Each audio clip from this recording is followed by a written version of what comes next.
Today on CityCast Philly, Governor Josh Shapiro didn't get chosen as the Democratic vice president candidate. What's next for him and for Pennsylvania? PPA parking permits are increasing, and so are your property taxes. It's Friday, August 9th. I'm Trinity Nari, and here's what Philly's talking about.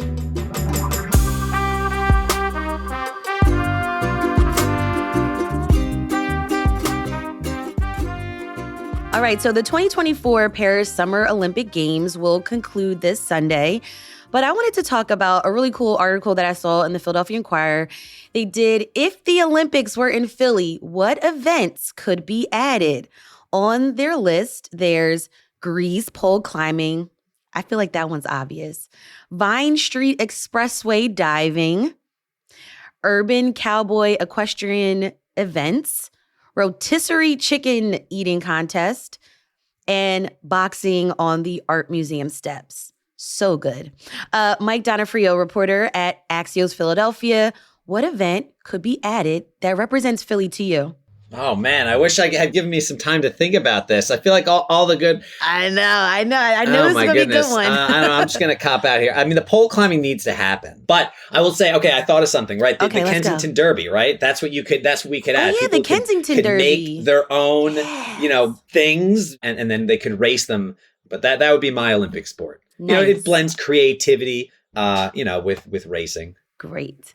Chris Wink, publisher and CEO at Technically, a tech news organization. Hey there. Do you have any ideas what could be added to the Philly Olympics? I think the great omission is steps endurance sitting. As anyone who's sat on Philadelphia Row Home steps, the tush gets uncomfortable real quick. So it takes considerable athletic prowess to be able to have long-standing step sitting.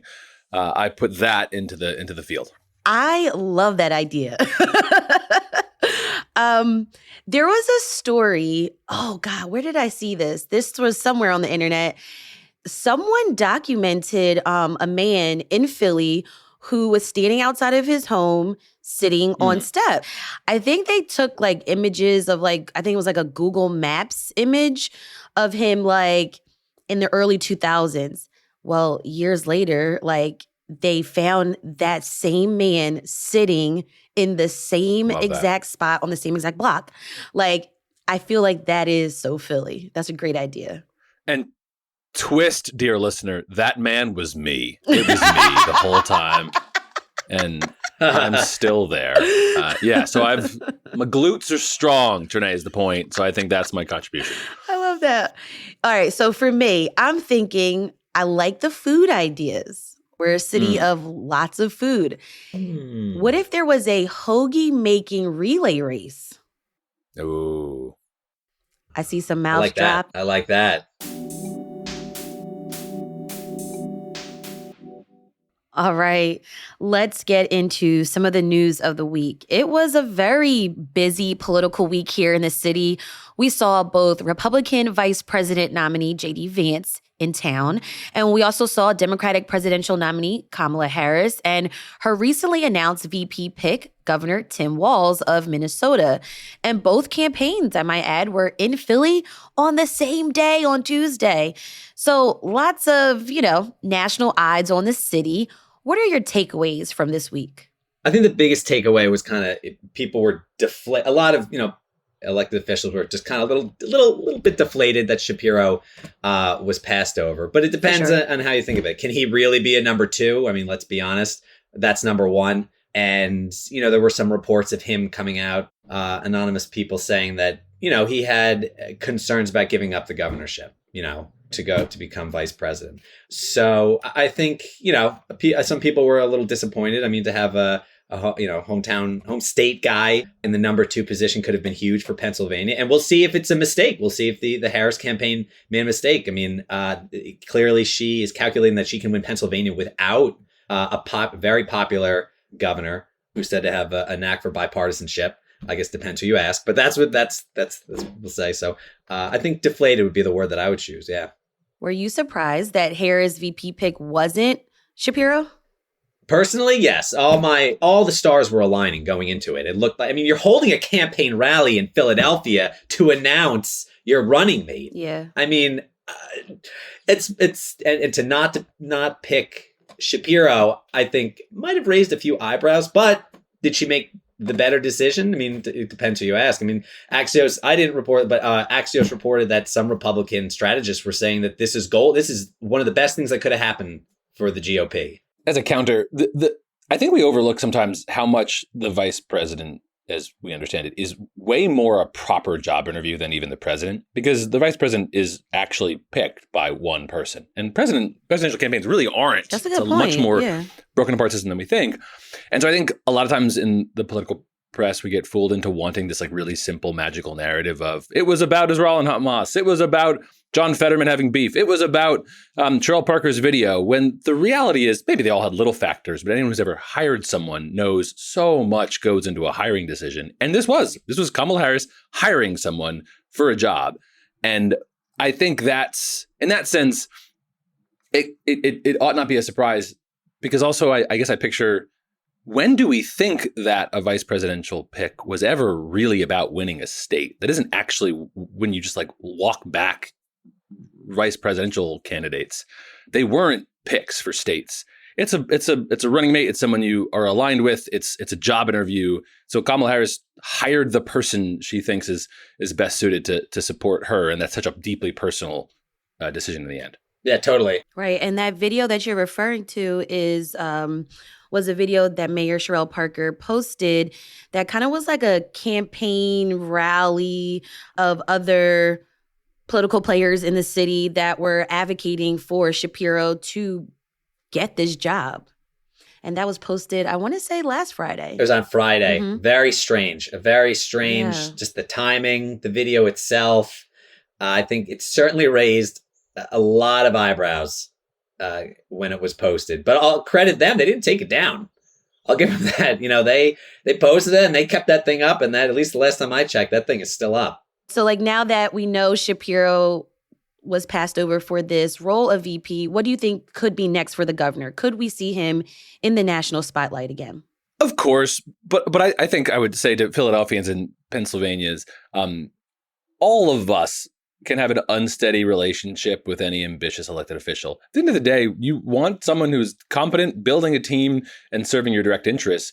And actually, local elected officials do a lot for you. So what's better for Pennsylvanians? Josh Shapiro is a vice presidential candidate. Josh Shapiro is an effective governor of Pennsylvania.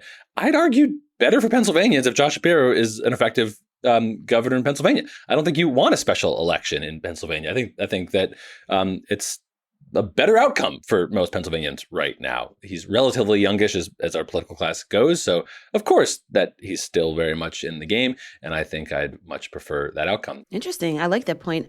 Mike, did you want to add anything? Yeah, I think there's no doubt that Shapiro will remain in the national spotlight. I mean, he clearly has ambitions beyond the governorship, beyond Pennsylvania. And, you know, when it comes down to it, he's relatively popular. He's considered bipartisan. He's an effective communicator. So he's going to be all over the Pennsylvania for, you know, over the next few months, campaigning for the Harris-Wallace ticket.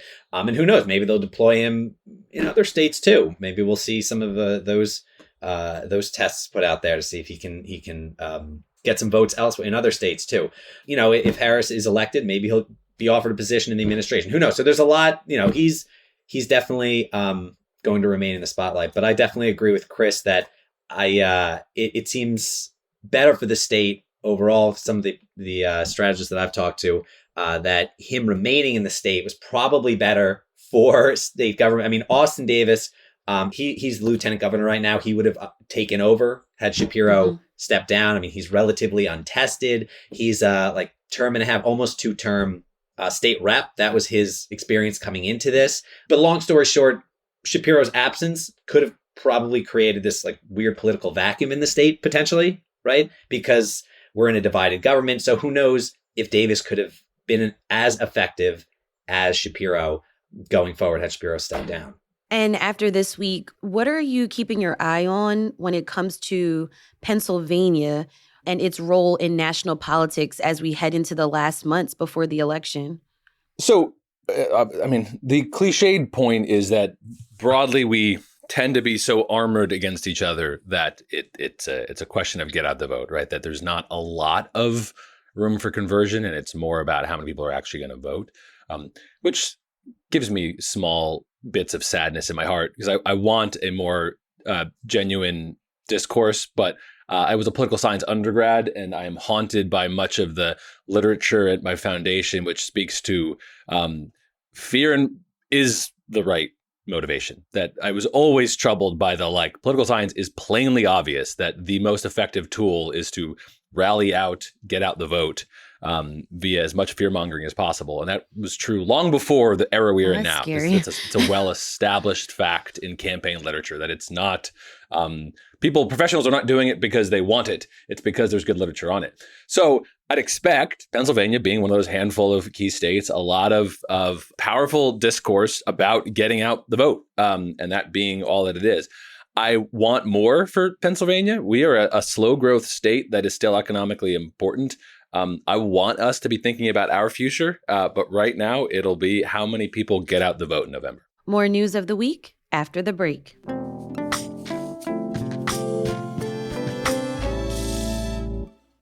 All right, shifting gears, some major news came out this week for Philly homeowners. According to CBS 3, the average Philadelphian homeowner will see their property bill increase by $330 this year. And that's if they enrolled in the homestead exemption program, which is a free service that reduces the assessment value of a home by $100,000. If not, Philly homeowners will have to pay an additional $615 on average, according to a city spokesperson. Let me get your reactions when you heard this news. Taxes are incredibly complicated and intimidating for most people. This is all about messaging. So the discussion of what our taxing regime should look like is different and nuanced than how should we talk about taxes to most of residents. It is plainly and frankly obvious that we want a lower portion of Philadelphia's revenue to come from wage tax, and we want more of Philadelphia's revenue to come from property taxes. That's true, but that message gets deeply lost when, understandably, everyday Philadelphians are just exposed to I am charging you more for the same thing, and that is essentially the message that people hear and react to and feel.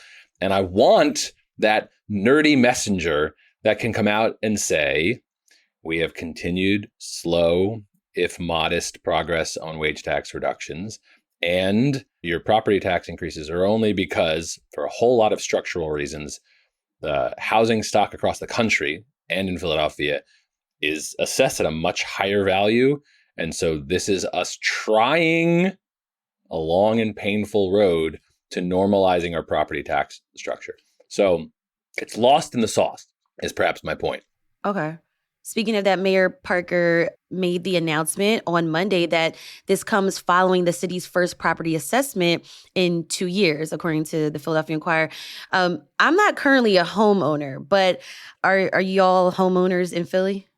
I am, and my taxes are going up. So what types of impacts do you feel like this could have on residents and even businesses too? I think first and foremost, just looking at the politics side, property taxes in Philadelphia are, the whole process around it is very fraught. There's a lot of confusion and a lot of anger too when these things come out. So it doesn't help the city to skip reassessment years. They're supposed to do it every year. And when they don't do it every year, it compounds the issue, and then residents and property owners get these bigger bills, right? And then you see city lawmakers rushing to increase the homestead exemption, try to get out ahead of it, but it doesn't really blunt the anger. So that's the political side. For everyday people, it's a lot. It adds up. Every penny counts. We're the largest, poorest city in the nation, which is still, unfortunately. So these increases have a real impact on everyday people, especially in gentrifying areas, people whose property taxes just skyrocket all of a sudden. I'd love to say a controversial thing, because what's the point of a microphone and not controversial things? In a strict sense, property taxes are wealth taxes in that they are taxed in unrealized gains on an asset. So if you have a house and because of structural shortages in housing, which impacts our understanding of high housing costs, we have unrealized gains. Housing is going up in your Zillow listing. And so we tax I don't remember the number, but 1.89 something percent of your taxable value on a home. And so when your house's value goes up, we're taxing that unrealized gain. We're taxing a percentage of the house's value. So to Mike's point, it's one reason why we think a modern property tax regime would be more readily reflective of market changes in house prices. But it's a very contested thing, which is why wealth taxes are really messy and hard, because it's deeply emotional, because there is not an ability for you to like tap out some of those realized gains. So I think there's this like broad picture is we are in a 40-year transition of trying to bring down our wage tax and trying to replace a portion of that with property taxes, which is widely understood in the economics literature to be the right decision. But we don't have a great messenger for that. This is the broad picture of what's happening. And to Mike's point, that we're just trying to update how we reassess property taxes. This goes back to the Nutter administration. We are 10 plus years into trying to improve our processes. We've done a lot of reporting on this technically, but lots of folks have too. It is a technology story. It is a business and economics story about how you make this more seamless. But at the end of the day, people don't like to pay for stuff, and taxes hurt. The narrative helps, but it won't solve or change that reality. And just real quick, I think that the biggest issue too, though, I think overarching that, I totally agree with a lot of that. I think the biggest issue is that the city has fumbled this so many times.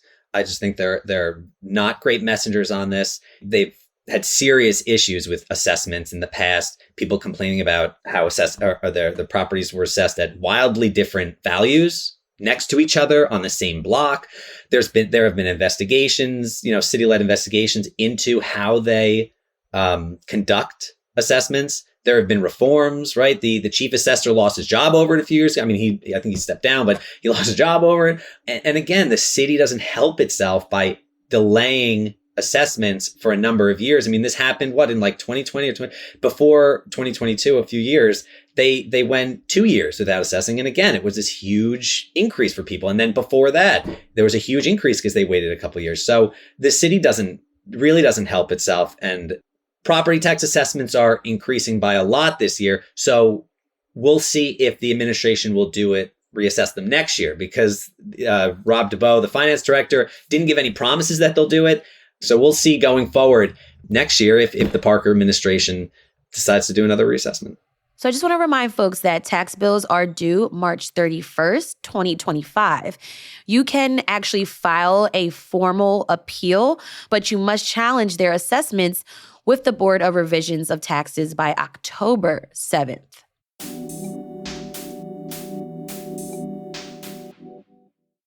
So speaking of even more price hikes, starting next month, the Philadelphia Parking Authority, PPA, is increasing their residential parking permits fee from $35 to $75.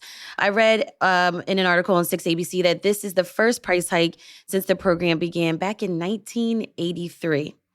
Chris, Mike, do you all have to pay for residential parking permits?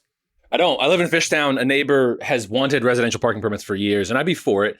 Why would you say that?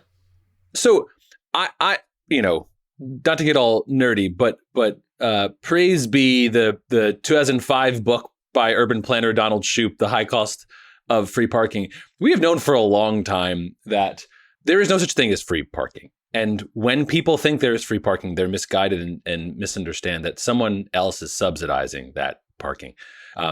The maintenance of streets, the physical space that we're devoting to parking costs us something in not having something that could be taxable or having some other gain. Philadelphia has, despite our feelings about SEPTA, a relatively robust transit system. We should make parking more expensive. This is my other controversial thing. Oh boy, hot take. That is a hot take. Yeah. Quote me. Here you go. You can use this quote. Parking should be more expensive in Philadelphia, not less. Parking should be harder in Philadelphia, not less. Residential parking permits are a fine compromise to metering everything, but It should go up over time. To have the same rate that we had 40 years ago is bonkers. We have good urban planning literature in how we want people to move cars. And that is how we make a more vibrant city, he said with confidence. I think just to throw in there, it goes back to the largest, poorest city in the nation. Tax breaks for people is great politically, but let's be honest, a lot of people need it, especially in gentrifying areas, but just in general. I mean, if you look over the last 10 years, property values have just skyrocketed. I mean, even the last, anybody trying to buy a house, anybody who looks on Zillow a few times a day or a few times a week can see properties, the values going up. So whether it's property taxes or parking permits, for a lot of people in the city, it's a struggle. It can be a struggle to pay $75 per permit. So again, every dollar that the city increases, or I guess this is the parking authority, can make a difference. Now, can a lot of people afford them? Sure, but a lot of people can't. So, and I believe the PPA does offer some sort of discount program. Yes, if you're like eligible for LIHEAP, your first car, you do not have to pay for the residential permit. Gotcha. And they also limit these permits to 3 cars per household. I don't know anyone personally with more than 3 cars, but yeah, just want to point fewer that. Than 400 permits for a 4th car in the entire city of Philadelphia. Trinae, I don't know if we're allowed to ask you questions. You're the host, but Yeah, you can ask me please, a question. I now want to hear. Your other take. I'm trying to keep things calm, but I'm angry. I really need a car to transport children, equipment, and groceries and things like that. I live in an apartment, and so I don't necessarily pay the PPA residential permit parking fee, but I do pay money to park my car, in a lot for convenience because, I'm just a little bit older now. Like my tolerance for just circling the block and, a couple of times just to find a parking spot, I can't do that anymore. But I also feel like in some neighborhoods, though, there's not enough parking lots, parking garages, places to park your car. And, just thinking about, my monthly budget, I would hate to have to spend, more money. And it happens so fast. The news came out, it's boom, now I got to pay extra for this. So, and then adding that to if I can't drive to work, right? Then I have to pay my monthly, weekly SEPTA pass. So that's more money I'm dishing out. So, and then I just got hit with the property tax bill increase. So I'm really not that happy. I obviously understand. Price in the reality. Again, this is not new fees. This is just non-parkers. The other way to think about it is people who are living in poverty and rely on SEPTA, they subsidize parking that is underpriced.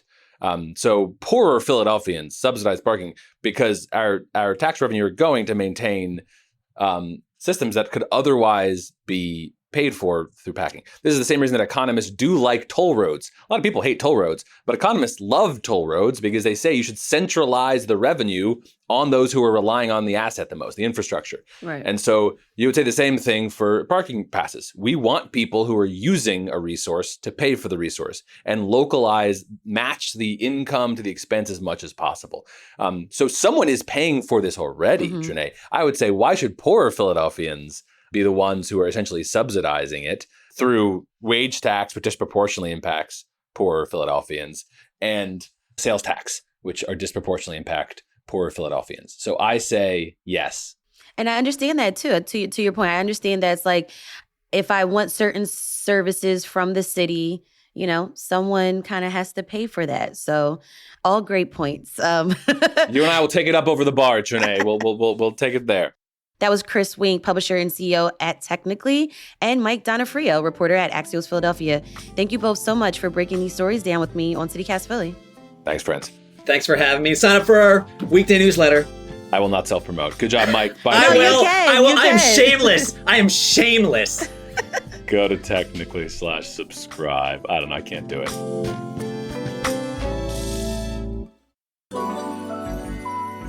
If you're looking for more storage for your household trash, in between weekly trash pickups, check out the city's Fill a Can program.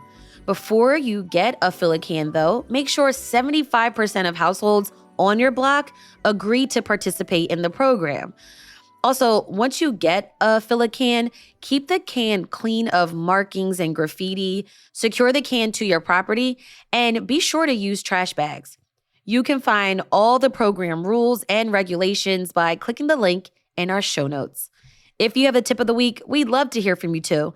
Call or text us at 215-259-8170.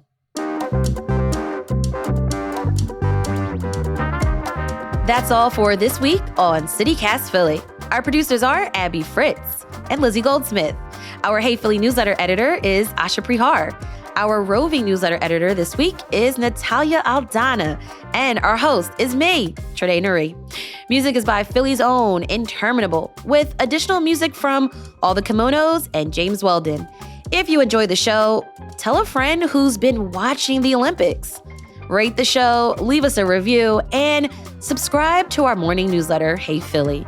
We'll be back Monday morning with more news from around the city. Have a great weekend and be safe, y'all. Bye.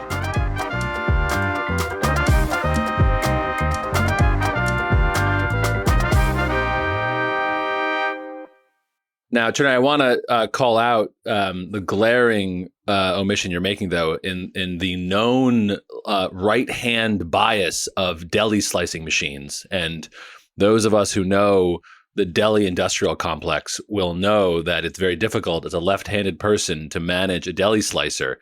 And so, in some sense, just would be very interesting to see, would we have a right-handed bias in the Italian hoagie making relay races? Interesting. So great point, Renee. All right, let's get into some of the news of the week. Good segue, Trina. That was the right. That was the right. I don't got nothing for that. Very good. That's a great host. Just let that stand. They say you're the best. I wanted to bring my A game today. Really challenge you. I love it.